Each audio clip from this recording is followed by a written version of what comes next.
Good morning, everyone, and welcome to the Core Connection. I'm Mira Rubin here with you on Enlightened World Network, and today's topic is waking from the dream. But before we get started, let's just take a minute to settle in and get present. Take a deep breath in through your nose, hold it, and imagine sparkling, clean, brisk, beautiful oxygen flowing into your lungs, into your bloodstream, nourishing all your cells and your organs. And as you exhale, exhale any tension, any stress. And now let's take another deep breath in through your nose. This time imagine sparkling white light, brilliant and brightening every molecule, electrifying your being and connecting you and your molecules with the world beyond. And as you exhale, exhale any tension, any stress. And now let's just gently press our palms together. Softly rub your fingers against your palms. Feel the tingling in your fingers and in your palms. And allow yourselves to become present right now. So welcome, welcome, welcome. I'm delighted to be here with you this morning. Had some technical difficulties, so I'm streaming live directly on Facebook, and in the past I've had some issues with seeing comments, so I don't know if I'll be able to see you, see what you say today or not. So if I'm not responding, just know that it's because I don't see you. So maybe you could give me a shot and see if maybe if you put a comment in, and I can see if I can respond to it. Anyway, let's just talk about waking from the dream. And this actually came up as a topic for me because I think that, and I've spoken about this before, I think that we are kind of under the thrall of popular thought. And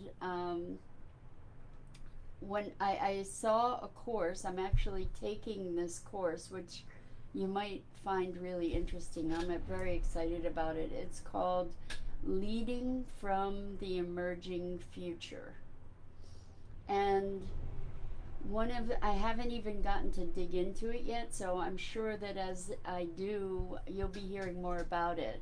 But I love the idea of it. What they're saying is that, oh, I do see comments. Jorge, thank you so much. I am thrilled to pieces that I'm seeing comments this morning. That is awesome. Anyway, good morning. Long time. Wow, yes, great to see you. Welcome. So, and good morning, Dido. Great to see you here too. Thrilled to have you guys. So, we're talking about waking from the dream. And I think that this is the idea of leading from the emerging future. And like I said, this is new to me. I haven't dug into the course material.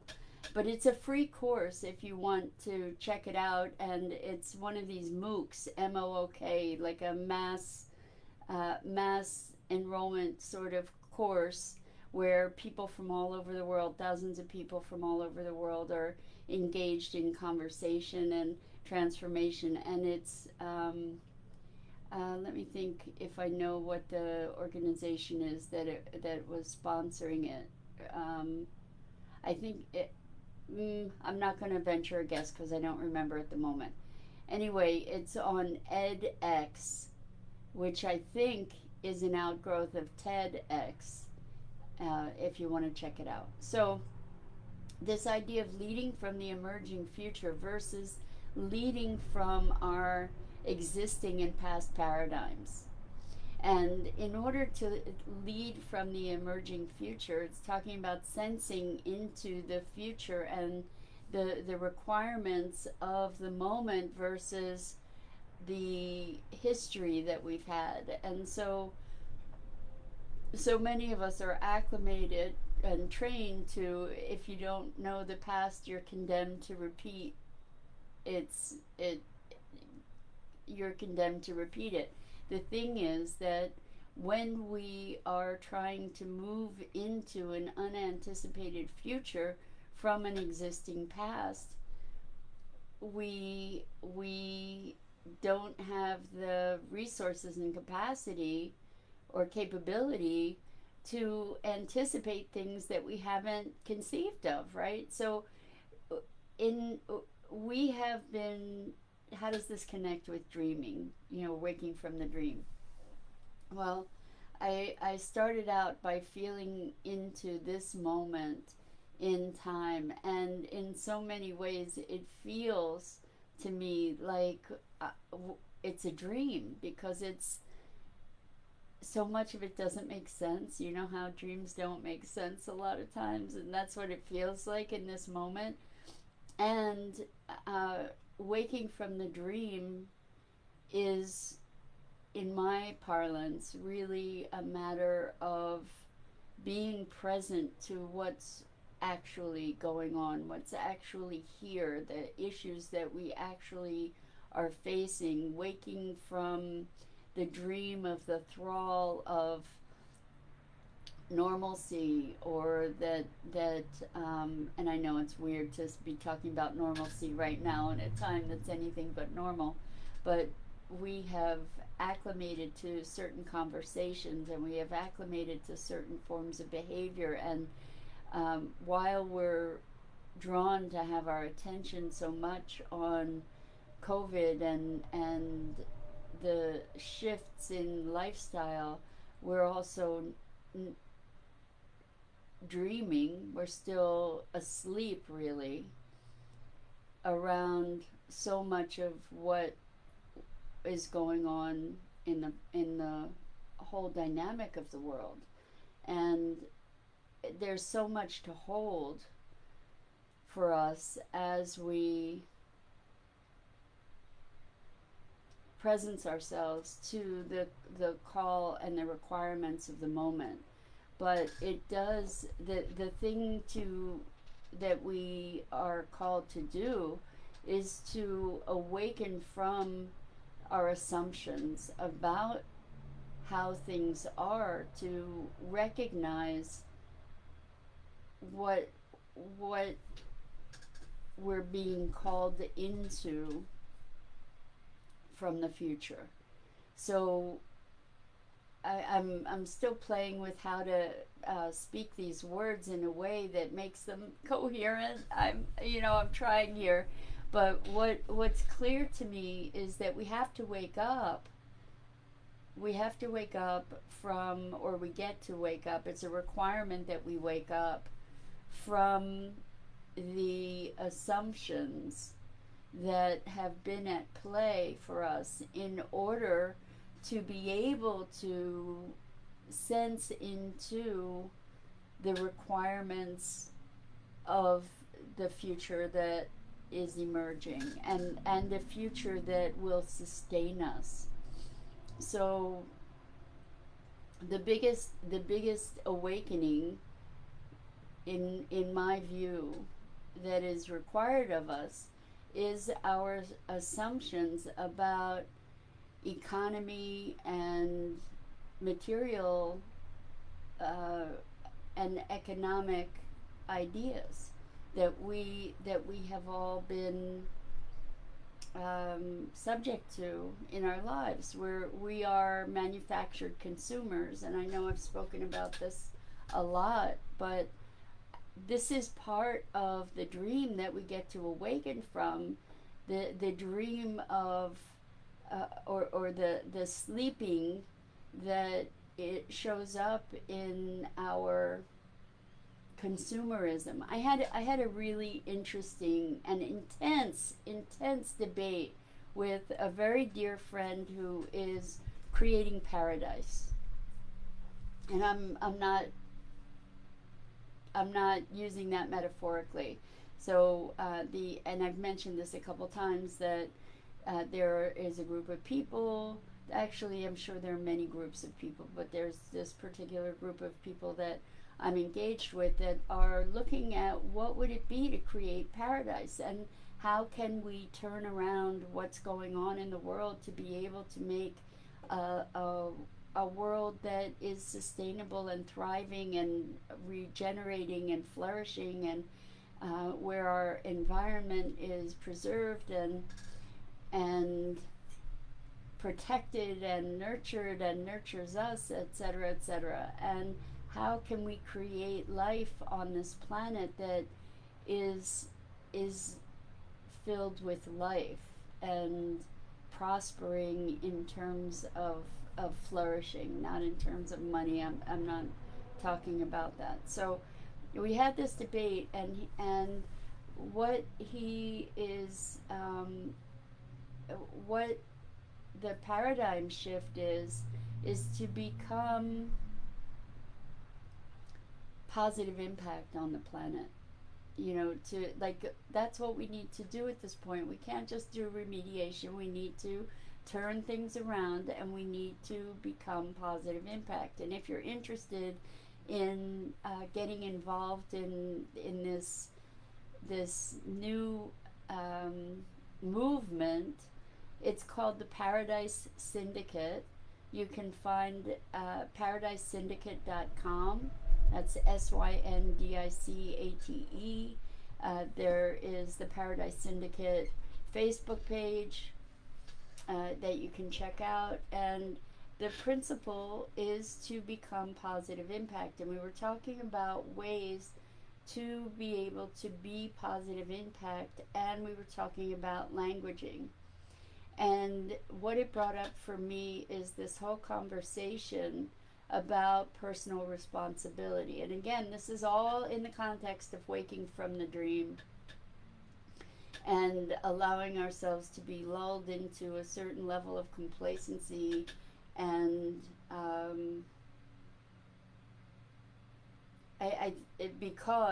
because if we don't entertain that complacency to a certain degree, then we end up feeling hopeless and helpless. So I'm thinking about how so many of us really, really know that there's an issue.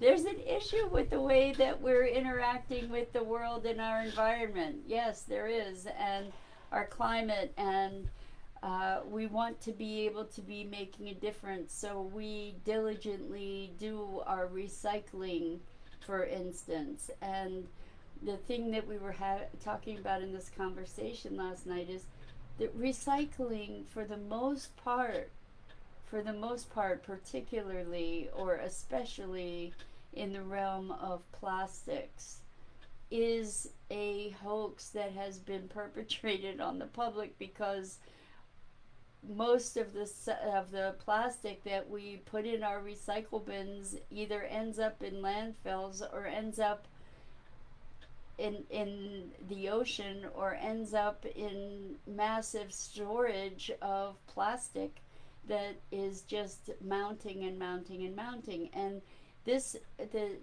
fact of the matter around the recycling thing is that recycling was a big promotion, and is expected to be a continued big promotion by the big plastic industry, which is based in the petroleum industry, to make people feel like they're doing something to remediate this scourge. And we have the best of intentions. The thing is that the plastic, there's not the technology to recycle it in a way that is efficient, and most of the plastic that we send to recycling never gets recycled, because it's not cost effective, because there's not the technology, because a million other reasons. And so the waking up is to realize that the things that we do to feel good are and feel like we're being responsible. We're doing the best that we can, actually, in a certain context, but that's within this certain dream. When we awaken from that dream, for instance, and there's so many dreams or so many sleepwalking type behaviors that we get to wake up from, uh, we realize that the recycling's not the answer. Using um, using materials that are reusable is a better answer, like glass, for instance. Like the answer for the plastic thing is to not be using single-use plastics, at least, which means changing our behavior. And we changed our behavior to be able to do recycling, but that's not enough. What we need to do is to stop our consuming, or minimize our consuming, and redirect our consuming, and use different materials. And so how does this whole idea connect with the future and leading from the emerging future? Well, if we look at the past, we don't have the solutions for the problems that we're facing currently in our world.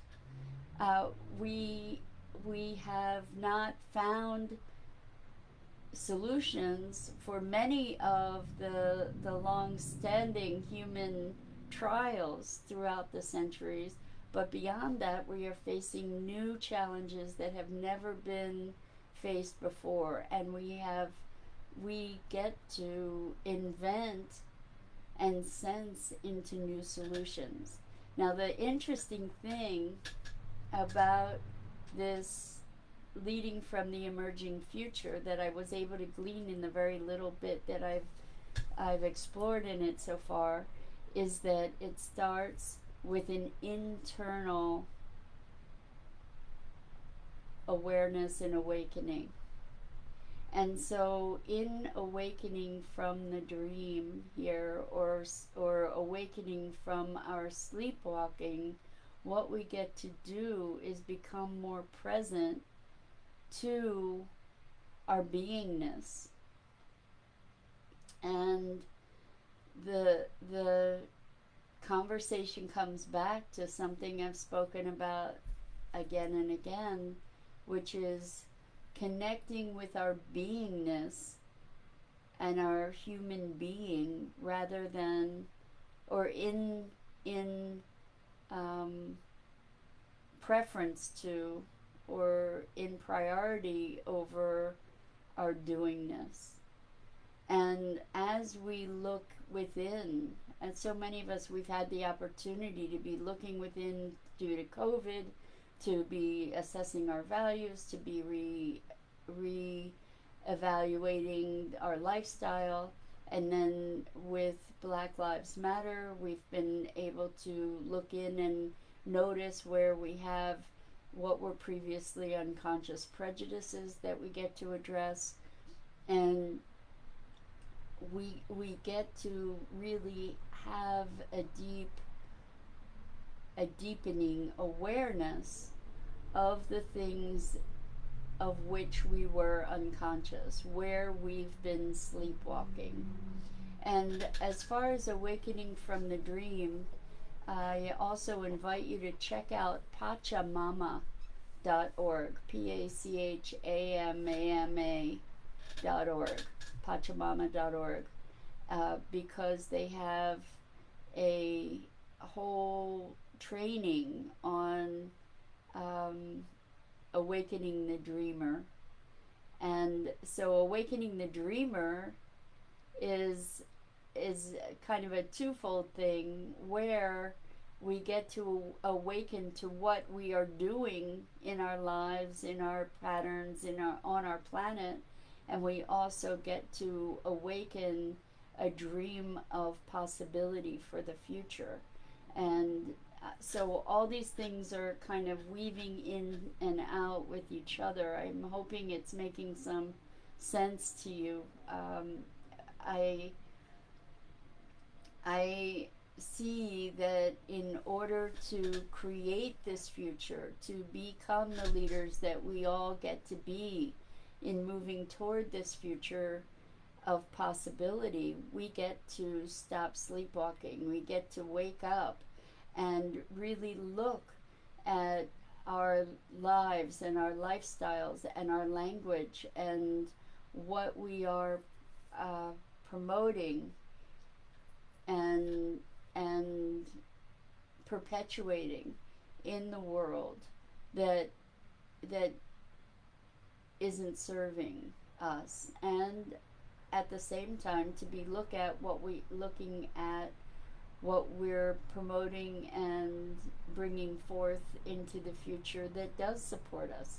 So the call to awaken is a jolting experience in so many ways. I don't know if you've had the experience of waking up from a really deep sleep and looking around and saying, "Where am I?" Well, I don't know about you, but I kind of have that experience on a daily basis in the world that we're living in. Like, where am I? What is this? And I have to pinch myself to know, am I dreaming? Because I can't quite make sense of so much of it. And maybe that's a gift in that it allows us to be more generative, to be looking within to say what is the call of the future? What is the call that I personally can answer as I move into this future? How can I m- make play my role in the emergence of this new world that we want to bring forth? So I invite you, like, what do you see as a possibility for you? Where can you play into the creatorship of the new future as we wake up to see where we are? That's the first thing. Let's see where we are so that we can move forward without the veil of the illusions that everything is fine. And thankfully COVID has woken us up to know that everything isn't fine. And in questioning our current COVID circumstances and our current social circumstances, we get to see everything isn't fine. And now, what kind of opportunities does that open to us to awaken and to move forward in a conscious way? I want to talk about how important it is to be discerning even when we think we're doing good. And here's an example. I've spoken about Maya Van Rossum. Maya Van Rossum has started a movement called the Green Amendment Movement, and I've spoken about this before, where it's a movement to incorporate into the Bill of Rights in each state constitution the inalienable right to clean water, clean air, and a healthy environment. And when you think about this, when you think about the notion of the right that we all, by virtue of being human beings on this planet, should have to clean water, clean air, and a healthy environment, it's the response is, of course we should have that right. And through our systems, through our laws, we do not have that right as a guarantee. And therefore, the institutions and businesses that threaten those rights have the right to do that. They have the right to pollute the air and the water and the environment until we challenge it.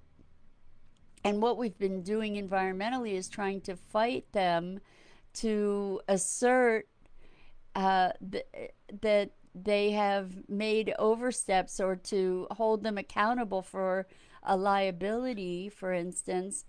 But it's all upside down, and this is another area, like, to wake up to the fact that, of course, by virtue of being human beings on this planet, it makes complete and utter sense that we have a right to clean air, clean water, and a healthy environment. And yet, we have abdicated um, our rights, our responsibilities, by handing them over to businesses and companies and corporate interests, and the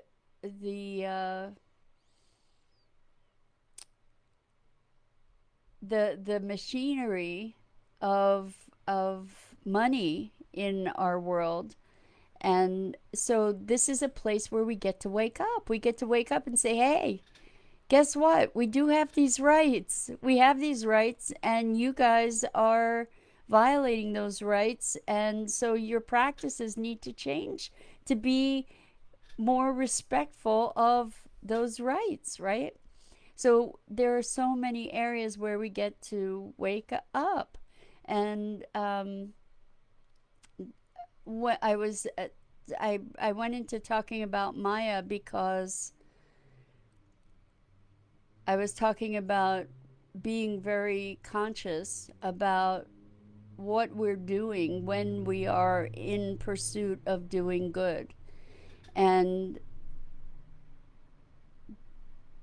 in the case of the Green Amendment, what happened was there was a very well-meaning group in Florida that was looking to ensure our rights to clean water, clean air, and a healthy environment. And the way that they were going about it was not in line with putting it into the Bill of Rights. It was trying to create legislation rather than part of the Bill of Rights, that would protect people. And so it was very well meaning, but the thing is that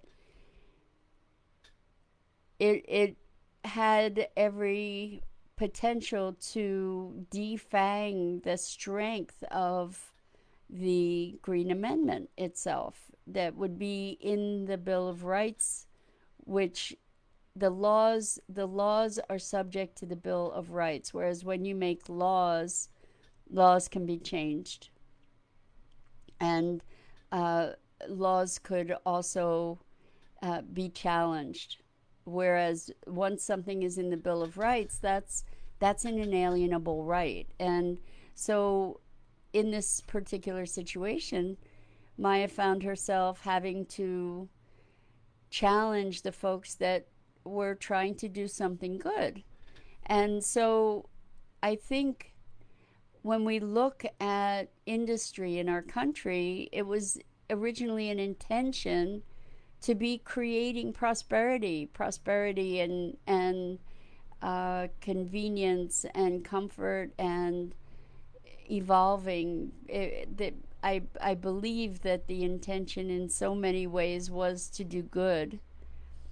And maybe that makes me naive, but in any case, I think that especially as we look at moving into the emerging future, we need to be particularly diligent about being awake to our language, to the ramifications. And that's actually one of the things that I saw in this Leading from the Emerging Future course, is that, for instance, when countries went to war, they were looking at only their individual interests and not seeing their country as part of a grander dynamic on the planet. And now through COVID, we get to see in a very vivid way that we are all connected, and our economies are connected, and our health is connected, and our humanity is connected. And from that place of connection, we get to look at new ways of being and new ways of conceptualizing possibility going forward. The old paradigms are not adequate to contend with the circumstances that our future requires us to address. So I realize I've been on a bit of a rant this morning, but it just is so clear to me that we need to wake up. And how do we shake off this slumber of civilizations and centuries to wake up to the potential and the promise of something new? And I do agree that the way that we do that is by connecting deeply internally with our core being, beyond our thoughts, beyond our beliefs, but into a space of actual possibility, like the space of beingness that allows us to tune into something beyond ourselves. And from that inward awakening and deepening, we get to create from the inspiration of that the outer world that resonates and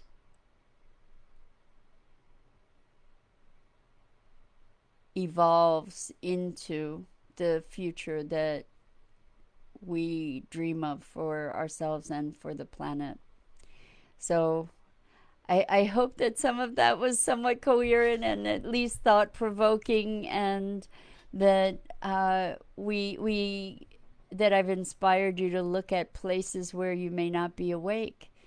And one of the ways that we can engage in this is by asking, am I awake? Or what am I not seeing here? What can I see here that I haven't yet seen? How can I view this situation in ways that I've not yet discovered? You know, what is a new way of perceiving this? What is a new way of experiencing this? Because there is an urgency for us to wake up and to not be swept into the panic of the moment or the prevailing the overarching messages and conflicts that we're perceiving on a daily basis. It's easy to get distracted by that. And there is a greater calling to rise into this moment and generate new paradigms, new ways, new responses to the call and demands of this very, very, very special and unique moment in human history. So it's Friday. It's been a long week, and I so enjoy being with you. I don't know if I went off on too much of a tangent today or not. Hopefully, like I said, hopefully you found it somewhat stimulating, and you will take this into your day to look at what kind of new possibilities could be available to you in the question, what more can I see here? Anyway, I'm Mira Rubin. This is the Core Connection, and I'm here every weekday morning at 9 a.m. Eastern, and we go live on the Enlightened World Facebook page. And over the weekend and every day, there's wonderful programming here. I invite you to enjoy it and engage. And until next time, lots of love, lots of compassion, and hopefully I'll see you next week.